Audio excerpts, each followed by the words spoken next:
Na jana, simulisikia jana, alikuwa zamani anasema ati hawezi kuhandover kwa William Ruto, lakini jana naona amelegeza kamba, amesema ata handover yule atashinda.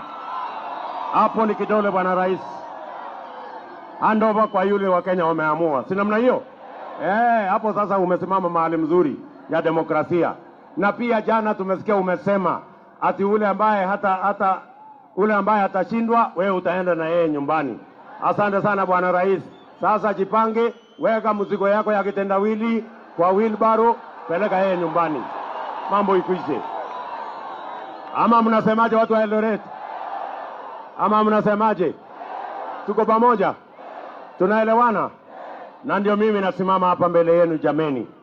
Tumekubaliana na hawa viongozi wetu wote, tumekubaliana ya kwamba Kenya hii lazima tuweke msingi ya sawasawa, na tumekubaliana ajenda yetu nambari ya kwanza ni kupunguza gharama ya